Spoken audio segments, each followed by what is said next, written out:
Hi, and welcome to our podcast, Books Don't Review Themselves. I'm Kim. I'm Jessica. And today we are going to be talking about Safe Home by Kerry Watts. I'll read just the synopsis, and then we'll be on our way.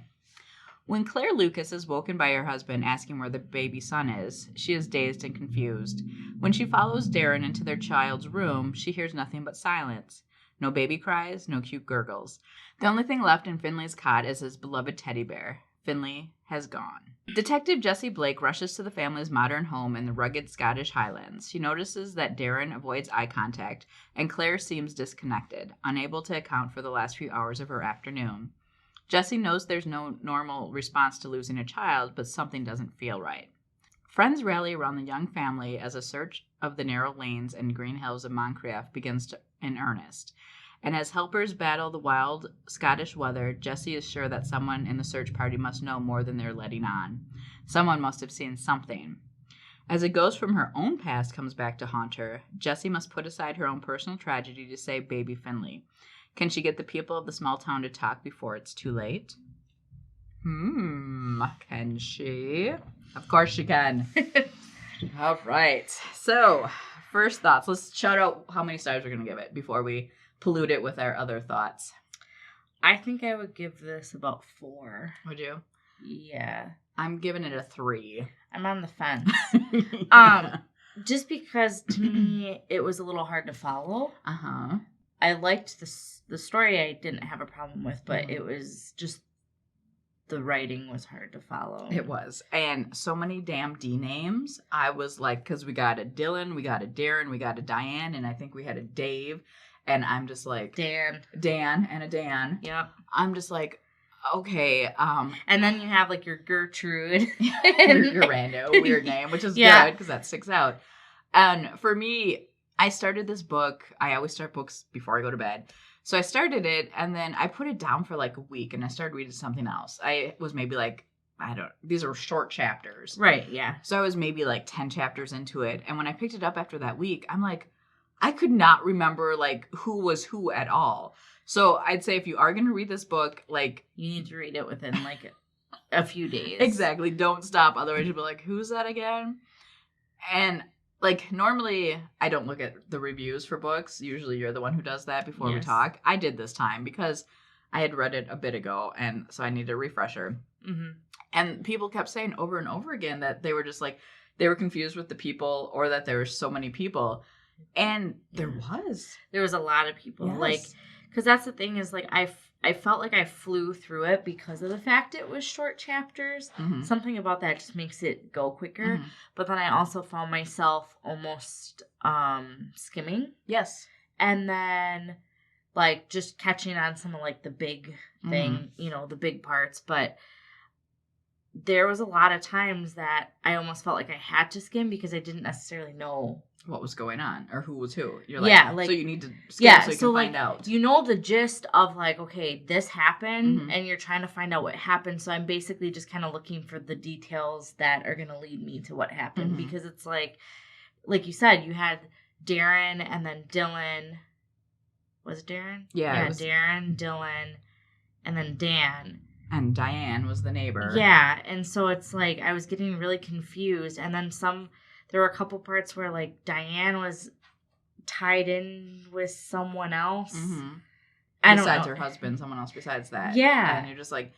It was just a lot of characters. It was. And then she did... I guess this would be an example of like how switching point of views, each chapter can maybe not be the best thing. Mm-hmm. Yeah, because I kind of wonder had she not done that, if it would have been easier to read it. Right. Mm-hmm.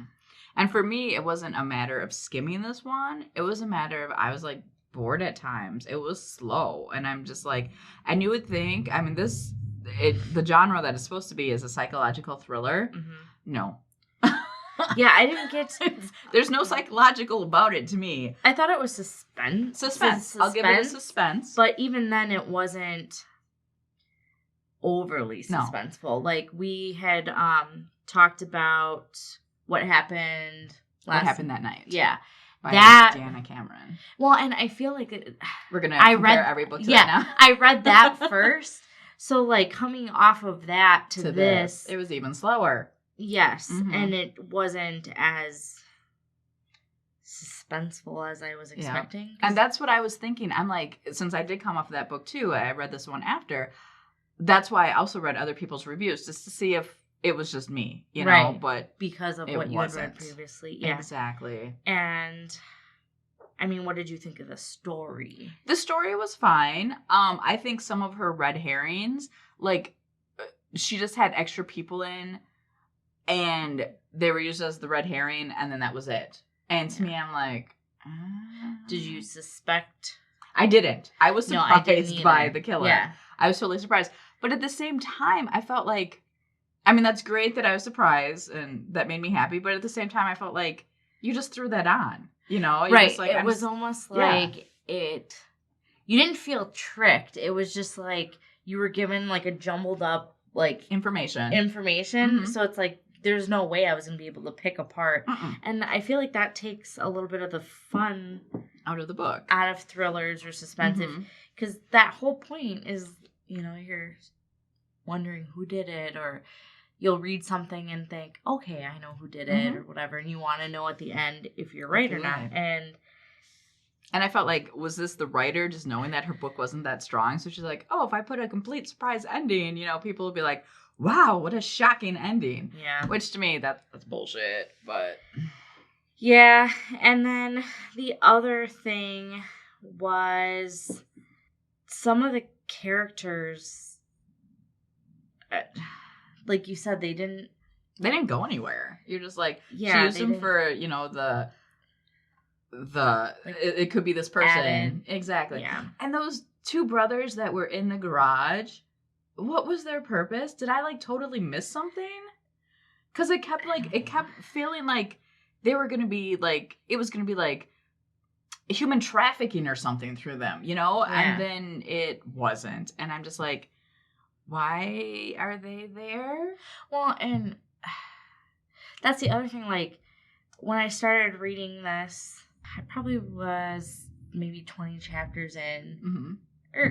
Well, I guess I don't really know. It's like over 100 chapters. Yeah, it is. It's like 101 chapters. I don't know what chapter it was like disclosed who did it. Not who did it, but when they found what they found. But that was a ways into the book. Yeah. But like that whole time I was thinking maybe she like which one, Diane or Claire? Claire. I can't remember exactly, but Claire is Finley's mom. Yes, it was Claire. I did not... my ideas in my head as I was reading the first probably quarter of the book was way more grotesque than what had actually happened. Yes. Yeah, me too. Because we were like, oh, this is a thriller. So I'm like, oh. It's going to get nasty. Yeah. And then when they found him, you're like, oh, like what happened? And then she even, the author, Watts, even tried to like start to go that way. And then like she backed off. Yeah. And I'm like, you got to commit, lady, especially if it's going to be a psychological thriller.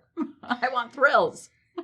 And psychological. Exactly. And psychological. I mean, I don't know if feel like psychological because, okay, I'm going to go back. Like a character in this book was postpartum depression. That to me was like another character in this book. Right. And it's something that everyone needs to be aware of, man, woman, everyone. So I give Watts kudos for, you know, writing a book about that. Right. But where the hell was I going with that thought? Oh my God. I don't know. Like maybe she didn't execute it. I remember now. Like with the psychological thriller. Was she thinking postpartum depression is like that's psychological enough for it? I don't know. And I feel like that doesn't fit the genre. Like just because you have someone with a mental health doesn't mean it's psychological. Doesn't make it a psychological thriller per se. Like it needs to make me have psychological like problems when I'm reading it. Like hyperventilating and your Valium taking. No, she doesn't really take Valium, but or does she? And the other thing too with the postpartum depression, there was also like two of the main characters also had, well, another character also had mental issues. Yes. You know, and it's like, so is she thinking that's psychological enough? And it's not. It's not. Yeah. And one of the reviews I read from someone else, they're like, so after, I guess in the first book, oh, that's another thing we're going to talk about, this being the second book in the series. Right. So get back to that in a second. But in the first book, it was Heartlands is the title of the first book in this series. And one of the people was saying that in the first book, she also talks about women who loses babies. And then in this one, she does again. So, I mean, like I said, I'm happy she is, putting this out there because everyone needs to be aware of it. But you got to write some different material, first of all. Yeah, it's not necessarily the topic that's the problem. It's the execution of the topic. Like, again, we were talking about... I always forget the title. What happened that night? What happened that night. She talked about a lot of really hard topics, but she did it really, really well. Exactly. And this, I feel like, could have been done like that. It just wasn't. It was glossed over. Oh, and the other thing the reviewer said, too, besides the postpartum depression, she's like, after reading Heartlands and then this book, she's like, I feel like Scotland has, 20% of the people have mental problems there or something. I'm like... I guess. I just made me laugh, that part. But I'm just like, yeah, I don't. So let's go back to this being book 2. Yeah. This is book 2 of the... it's book 2 of the Detective Jesse Blake series. Mm-hmm. Now, normally, I didn't realize this when we picked the book. Right. And, book 2 into a series, you're not that far in, so that's fine. Whatever. And most of the time, unless it's... I personally feel like unless it's like a super fantasy or something... It doesn't. You can get away with it. Exactly. This book, though, the entire book, I felt like I was missing something. And, like, other books and other series... Do you think there was more background on Dan in the first book? That's what I was wondering. So, while I was reading the reviews, someone else said that, like, she talks about it a little bit in the first book, but it doesn't seem like there's that much information. Dan is Jesse's ex-husband. So, if she doesn't give that much information in the first book, okay, that's fine. She's, like, stringing you along to the second book. But in the second book, she doesn't give you, like, any information either. You had to kind of suggest in your own mind what was going on, and I think we probably suggested correctly, but... I've never read any other books in a series where the author doesn't give you enough background information from previous books, and sometimes even they give you too much information, right? Where it's like, okay, we're literally rereading exactly the other book. And this one, we needed some more background information on him. And talking about Dan, this was another sticking point for this book for me. Okay, so Dan gets out of prison. I'm believing he was abusive. Well, he was abusive to her previous book. And they had a child. I don't know if Dan killed the child. Okay, so I didn't miss that. Okay, no. Okay, because, like, that's the one thing I'm sitting here. I'm like, shit, did I miss? Did you skim over it really fast or something? Did I miss, like, a big... Unless we both missed it. But I couldn't figure out, like, if Dan killed the child, if it was an accident. I don't know. Right. Or if it was another Sid's death. Which I don't know. Seems to be like I don't know statistically anything about SIDS, but that seems to be like a lot of SIDS death in one book. And that's what someone said too. They're like, how many of these deaths are you going to have? And But so with Dan, okay, so he's abusive. He just gets out of prison and she gets a letter or a card from him. And she's like, oh, no, he's coming back into town probably. So then she starts hearing all these weird noises and like seeing things out of the corner of her eyes. And she just... Did she get text messages too? Because I remember, I don't know that her character said anything about text messages, but he was saying stuff about like letters and... I remember the letters and like the cards and like stuff. Phone calls where he would call and then hang up. I don't think there's text messages. And that's another thing in this day and age. I mean, how would you not include text messaging in a book? But that's neither here nor there. The thing that was driving me nuts, like I said, with her hearing weird sounds and like catching things out of the corner of her eye, and Dan was around stalking her, she like just dismisses it. She's just like, oh, whatever. As like, lady, this man was abusing you. He probably killed your child. We have no idea. And you're just like, oh, whatever. It's fine.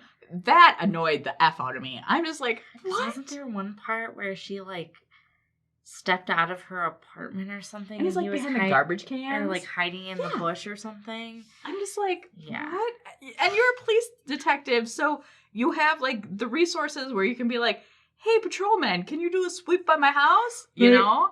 So that annoyed me too. And then, okay, maybe I should end up giving this like 2 stars after I'm done here. But the other thing too, okay, so this baby goes missing. They don't ever like do fingerprints in the room. They don't test for fibers, look for fibers or anything, And I'm just like, what kind of police are this? Yeah. You gotta.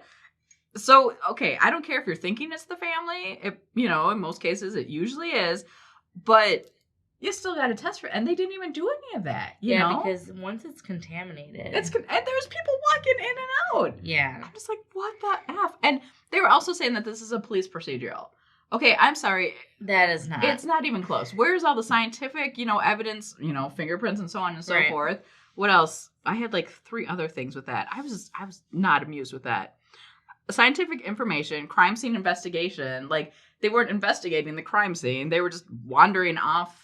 And just talking to different people. Exactly. Which, that is investigating, but not, like I said, fingerprints and stuff like that. That's not how you... No, it's not. Not how you go about it. You don't just show up at someone's house and it's like, hey. How's it going? Let's have some tea. Like a lot of time. Yeah.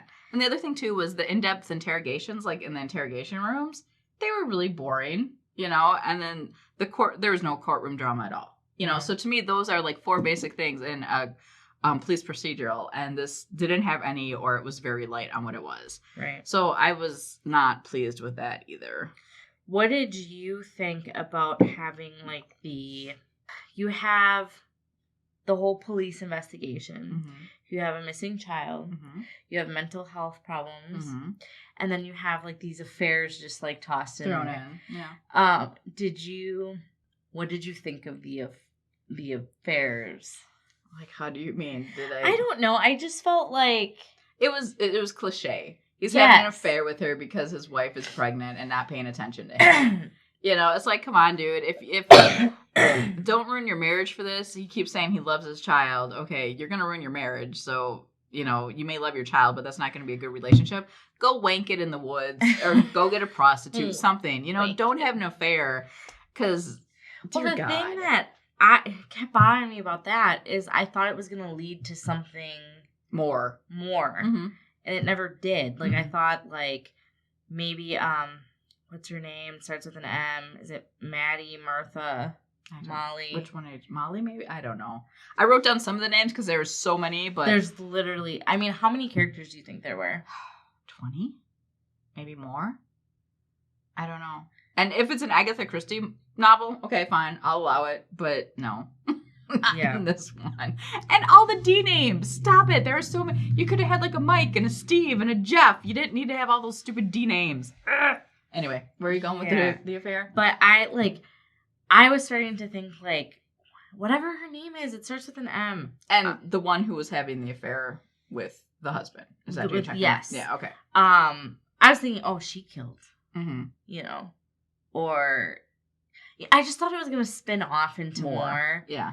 And it didn't. Like, that's what I felt with a lot of the things. Like, you would kind of start going down a path and you'd be like, oh, okay, this is going to turn into something. And then it stops. And then you go this way and you're like, okay, like maybe this is going to turn into something. Then it stops. And it's like, I felt like that the whole book. Yep. And then all of a sudden it was like, surprise, this is who did it. And then you're like, where did this come from? Yeah. What the hell? Yeah. And it wasn't a good surprise. It wasn't like, oh my God, it wasn't like Kaiser Soze where you missed all the clues beforehand. This was like, bam, you get this person and there you go. It's like, oh, okay. Yeah, it's basically like reading a book about like a husband and a wife and another husband and wife, and they go to a grocery store one time and they only mention it one time, and then you find out at the end that the grocer is the killer. Yeah. And you're like, oh, okay. You mean the person was in the book like once? For one page? Yeah. Great. Okay, sounds good. Love it.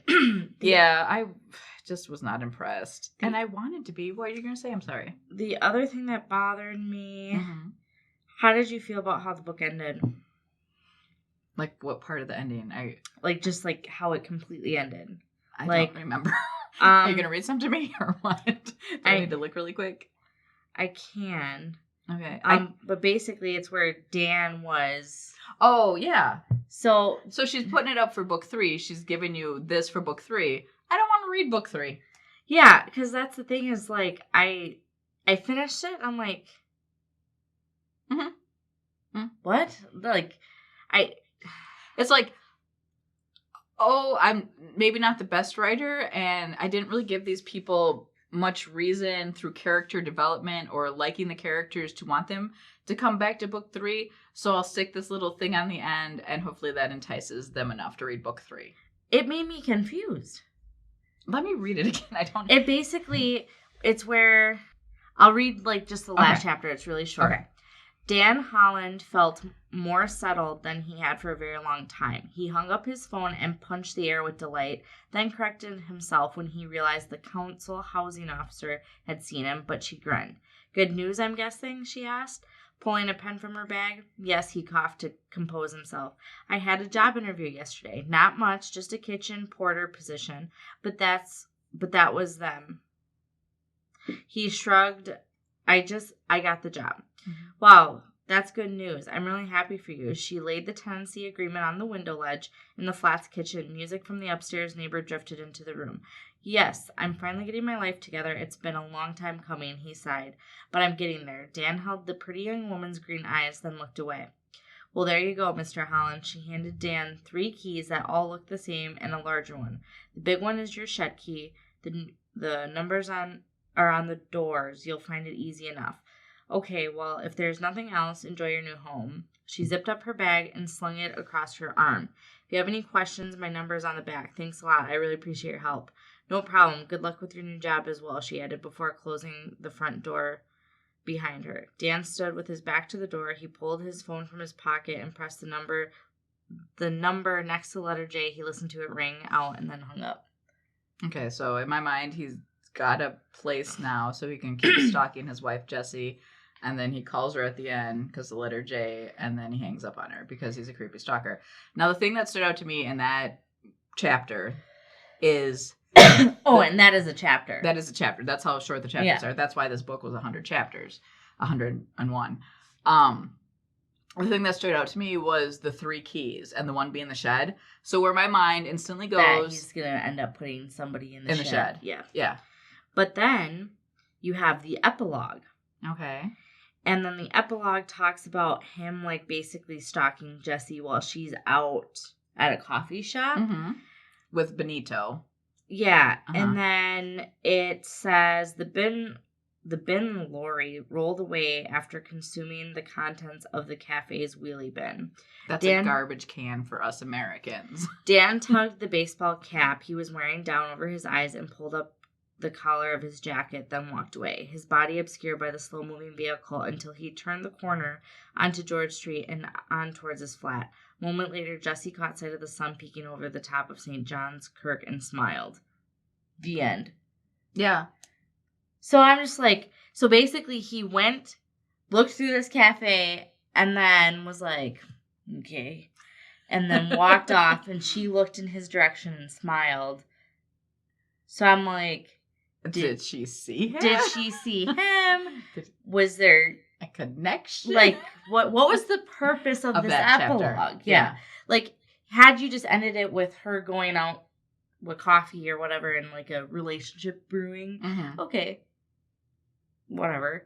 But then to throw Dan in there after you've just kind of been throwing Dan in the whole book, and the whole time you're just like, what did he do? Exactly. What role does he play? If she would have left it on chapter 101 instead of the epilogue, that would have been fine too. Why did you need to add this again? We know Dan is stalking her, you know?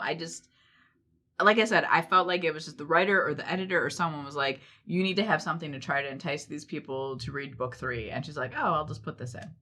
See, and part of me wonders if, like, granted we didn't read the first book, but I'm wondering if the next book is where Dan and Jessie's... We find out about their past. Where that unfolds. Which is great, but you need to do that in book 2.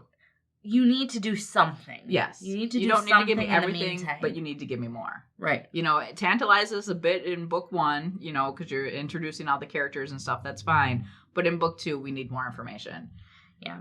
And no. Especially if you're going to keep bringing up the name because basically Dan kept getting brought up as like when Jesse was almost having like a flashback or like a moment. Yeah, but they were never flashbacks because you never saw what happened. Right. So she would be having a moment and it'd be like, and Dan, this horrible man, why is he so horrible? And then what did he do? Move on. Yeah. Mm-hmm. The reason why I'm giving it 3 stars is just because I've said this before, and maybe I shouldn't. Maybe I should just give it 2. Maybe for all you people out there who actually want to know the truth about books, I'm going to drop this one down to 2 stars because I always try to give it more because I know how hard it is to write a book and, you dedicate your life to this stuff. But, there's so much stuff out there.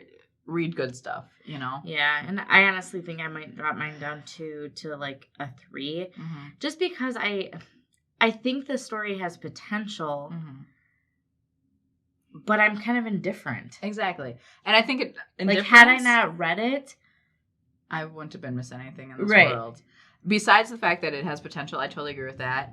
But I think book 1 had potential, and to kind of have the same theme for book 2, you need at something some point different. You need to execute that potential. Exactly. Yeah. And as a psychological thriller, I mean, that's not her fault. She doesn't classify it, but hopefully she would have some input to it and be like, no, this isn't quite, thrilling enough to call it a psychological thriller. Right. Why don't we just say it's a suspense? And I almost feel like just because there's a detective, they instantly say that. That and because there's a death. Mm-hmm. And to me, it's like, you didn't even make the death that, horror. I'm not saying, any death is good death or, whatnot, besides old age. But. Kill me, Billy. I'll give you $1. Yes, it's a child. I get that. But to be considered a psychological thriller, you would think the death would be a little bit more trauma-inducing. Exactly. And there's a serial killer, a puzzle tied to it, a ritualistic element of it. Especially when you have a detective involved, I mean, I guess you're going to have a detective involved anyway when there's a child's death. But. And I mean, there's women's fiction that I've read that has had deaths in it, murders in it, and they were women's fiction. It wasn't psychological thrillers. I almost felt like this could have been tweaked a little and it could have been almost like a memoir type. But when we read A Serial Killer's Daughter, you thought, okay, it was going to be super heavy and whatever, and it just wasn't. It was more her, and that's kind of what I felt this was, is it wasn't a thriller by any means. It was more of just kind of bringing up the topic of using that as kind of a tool to entice you. You know what I mean? I can see that. And maybe Kerry Watts is had personal experience with SIDS, or maybe someone close to her has, and it's not dear so I to her, almost feel like if it would have been easier for her to take it down a notch and make it more of a fluffy your book. You know what I mean? Because I feel like she's so far from that psychological thriller. You would have been better off to either ease up more and have it be just I don't know what you would classify it then, because it's really not a mystery, but more like women's fiction. Yeah, something like that, instead of kind of going halfway and trying to amp it up to psychological thriller. Yes, when you don't have enough. Behind it, because that's kind of, I mean, that's what we said about Serial Killer's Daughter. Yeah, where it was you think, oh, serial killer, BTK, all this stuff. So when you get the book and then you read it and you're like, not that it's bad, it's just not classified correctly. Yeah. Yeah, I totally agree with that. I say don't read this one. Not if you're someone who reads a lot of thrillers or psychological thrillers or serial killers and stuff like that. You're not going to be maybe if you do read women's fiction and you want to broaden your horizons a little bit and get a little bit more, heavy. Yeah, if you're might be good. Yeah, if you're someone who's not used to super psychological thrillers and super heavy topics, I think this would be fine. Mm-hmm. But for someone who does read a lot, I don't think you will be pleased with this one. Yeah, it's not going to give you that feeling that you like. That evil feeling inside of you that you enjoy so much. Yeah. Well, all right. Thanks for watching. Like, subscribe, share with all your friends, watch it with your dog, do whatever you do. Awesome. And we'll see you next time. Bye. Bye.